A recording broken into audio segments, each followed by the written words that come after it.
Hey everybody, welcome to BrickVault. This is an episode about a fun little custom MOC done by the builder Back Guild. This is the Rocinante from the show The Expanse. And oddly enough, I was making this episode just as the news came in that the season or the next season for the show may or may not be picked up. It was dropped from Sci-Fi. So there are links in the description below for not only the LDD that makes up this fun little build, but there are also links to petition media outlets to hopefully buy the next season. So we will indeed have a season 3 for this awesome show. Okay, now back into the episode. So the design we're looking at here is of a Corvette class ship from the Martian Navy. It's designed for both efficiency and being effective in battle. So it's got this long tubular shape. You can see 4 guns mounted right now with the option of extending or mounting 2 more on either side of the cockpit, which gives it full access or sort of the full ability to defend itself from 360-degree angle, any dimension from incoming torpedo attacks. That's super crucial for the type of space battles that happen within this show or within this universe. And this is the type of ship that's supposed to be super versatile within any type of combat situation, having the ability to launch torpedoes itself, fly at extremely fast and maneuverable speeds, and among a variety of other tasks, it's also able to board and insert Marines into any type of combat situation where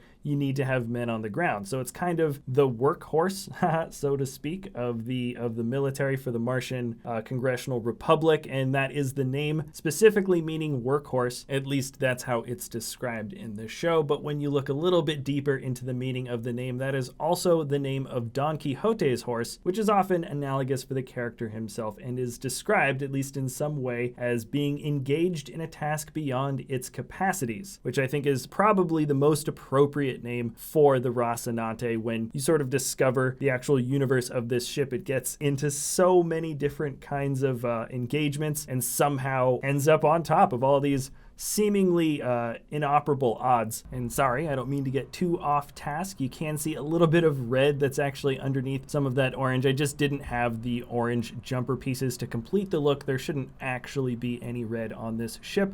And if you're wondering, if you watch the show and you're like, why did you do this color scheme in black and orange? That is actually the original color scheme of what this ship first looked like. It actually was named the Tachi before it ended up being dubbed the Rocinante by the crew. And yeah, at some point I do want to build an alternate version of this ship in the orange and gray. I believe the designer Back Guild also decided to render out an LDD form of that ship in the color scheme that most people recognize the ship from. But aside from me really loving the show or the way that this ship was designed, there was also kind of a rather serendipitous way I discovered this particular build. And just sort of by off chance, when making my micro Star Wars fleet, I wanted to see how well a Rocinante would scale against the Millennium Falcon. And it seems that this Back Guild design measures perfectly. So this is really what the Rocinante would look like if you put it in a universe with the Millennium Falcon, which I think is just so much fun, especially because I have been making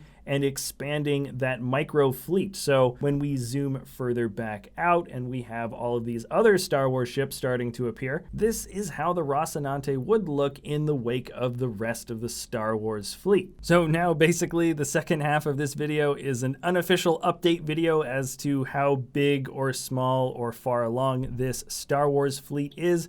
So this Rocinante build was a lot of fun. I love that it actually fit in with the Star Wars stuff, but let's go through some of the smaller designs now. I just finished this B-Wing.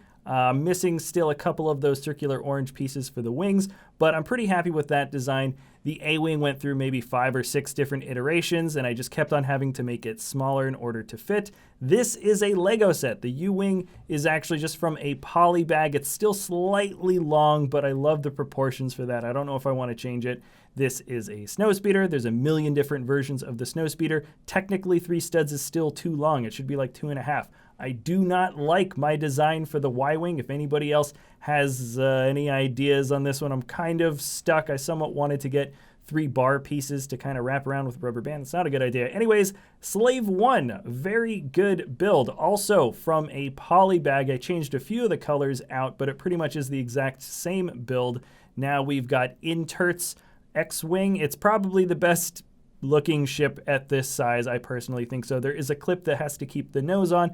I'm afraid to take it off because it looks so darn good, so I might just leave that build the way it is. And then we've got what is our scale conversion outline. Those different colored lines represent different types of Star Wars ships. And then this is the outline for another ship that I'm sure you guys might be able to guess in terms of that is the perfect size of what it should be when it's totally finished. These are the other Falcons. I've done a separate video on these 3 Millennium Falcons. I really love the build. It's based on Risk Jockey's design. Mortis V's GR75 is basically the seed ship that started this whole idea. And then this weekend, I also built my own personal rendition of what the Outrider should scale to. I'm pretty happy, not gonna lie, I'm actually pretty happy with the way this first draft turned out, but there are definitely some aspects of this build that I'm still going to experiment with, namely the cylinder that leads behind the cockpit could change and probably should change, but so far I really like the proportions of that. I kind of just played around with that build myself. Anyways, that is basically so far. That is as far as we've gotten with the micro fleet. I haven't stopped working on it. I know you guys have been asking for updates, and this is where we are. I love the Rocinante sitting in here, and it really feels like I've opened up the door for maybe putting in a Bebop or a Firefly or other types of ships that are within different sci-fi universes to kind of all scale in with each other. I feel like that's just a lot of fun, and I've been kind of jumping around with this episode. If you are a fan of The Expanse and you want to see a season 3, I have left links to sort of like Amazon petitions. We want somebody or some kind of network to take over the show for the next season because it does look like the future of it is going to be in jeopardy. I don't want it to turn into another Firefly. So if that's something you're interested in, go check that out. Also, the link for the LDD free download from the designer back guild is linked in the description too if you want to build this Rocinante for yourself. And all right, I think I'm running out of things to say. Okay, bye. Thanks for watching BrickVault. Oh, hey everybody, hope you enjoyed that video. I just wanted to pop in really quick and say that we do have a web store, BrickVault.toys, that sell instructions for super high quality MOCs that are built by incredibly talented designers. So that is the first link in the description below. And also there's other videos too. We've got other things if you want to watch that. All right, thanks again for watching, and we'll see you next time at BrickVault.